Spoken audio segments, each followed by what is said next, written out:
नायब वज़ीर-ए-आज़म और वज़ीर ख़ारजा इसहाक़ डार एक रोज़ा दौरे पर काबुल पहुँच गए हैं। दो तरफ़ा ताल्लुक़ात पर तबादला ख़याल किया जाएगा। एक रोज़ा ये दौरा है नायब वज़ीर-ए-आज़म और वज़ीर ख़ारजा इसहाक़ डार का। अब से कुछ देर कबल ही नायब वज़ीर-ए-आज़म इसहाक़ डार नूर ख़ान एयरबेस से रवाना हुए थे काबुल के लिए और अब उनका काफ़िला काबुल पहुँच चुका है, जहाँ पहुँचने पर अफ़गान हुकूमत के ओहदेदारान की जानिब से उनका इस्तक़बाल किया गया और आज अहम मुलाकातें होने का भी इम्कान ज़ाहिर किया जा रहा है, जिसमें दो तरफ़ा ताल्लुक़ात के फ़रोग़ पर तबादला ख़याल किया जाएगा। नायब वज़ीर-ए-आज़म और वज़ीर ख़ारजा इसहाक़ डार काबुल पहुँच गए हैं। काबुल पहुँचने पर तालिबान हुकूमत की जानिब से उनका इस्तक़बाल किया गया और जिसमें दो तरफ़ा ताल्लुक़ात के फ़रोग़ पर तबादला ख़याल किया जाएगा।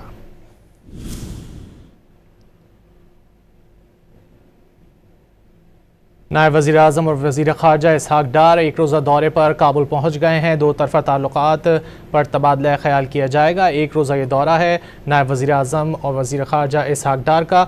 अब से कुछ देर कबल ही नायब वज़ीर-ए-आज़म इसहाक़ डार नूर ख़ान एयरबेस से रवाना हुए थे काबुल के लिए और अब उनका काफ़िला काबुल पहुँच चुका है, जहाँ पहुँचने पर अफ़गान हुकूमत के ओहदेदारान की जानिब से उनका इस्तक़बाल किया गया और आज अहम मुलाकातें होने का भी इम्कान ज़ाहिर किया जा रहा है, जिसमें दो तरफ़ा ताल्लुक़ात के फ़रोग़ पर तबादला ख़याल किया जाएगा।